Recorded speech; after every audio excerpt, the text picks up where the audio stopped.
ఇంగ్లీష్లో capital letters అంటే పెద్ద అక్షరాలు అంటాము. ఏ ఏ సందర్భాలలో ఉపయోగించాలి చూద్దాం. ఒక సెంటెన్స్ బిగినింగ్లో మొదటి అక్షరం తప్పనిసరిగా క్యాపిటల్ లెటర్ అయి ఉండాలి.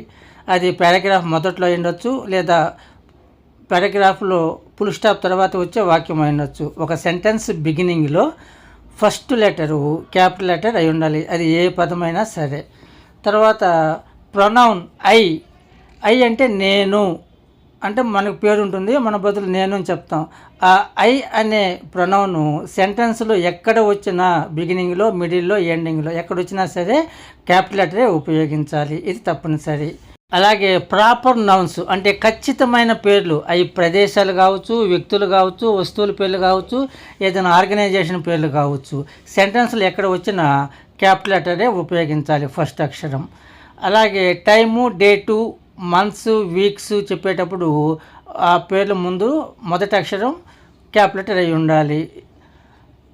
వీక్ డేసు, మంత్స్ నేమ్స్, ముఖ్యమైన హాలిడేసు, టైము ఇవి చెప్పేటప్పుడు ఫస్ట్ లెటరు క్యాపిటల్ లెటరు అయి ఉండాలి. లాంగ్వేజెస్, నేషనాలిటీస్ జాతులు, ఎథనిక్స్ అంటే ఏ జాతికి చెందిన కొన్ని జాతులు ఉంటాయి, మానవ సంబంధ జాతులు, గ్రూప్స్ అన్నమాట. అవన్నీ చెప్పేటప్పుడు ఆ పేర్లు చెప్పేటప్పుడు మొదటి అక్షరం క్యాపిటల్ అయి ఉండాలి. అదేవిధంగా సినిమా పేర్లు, బుక్స్ నేమ్స్ ఉన్నప్పుడు ఆ నేమ్ లెంగ్తీగా ఉన్నప్పటికీ ఆ నేమ్లో ఉన్న ప్రధాన అక్షరాలు అన్నీ కూడా క్యాపిటల్ లెటర్లో ఉండాలి, అది తప్పనిసరిగా గమనించాలి. అదేవిధంగా academic subjects, maths, chemistry, economics అన్నీ కూడా క్యాపిటల్ లెటర్స్లో ఉండాలి, ఫస్ట్ లెటరు.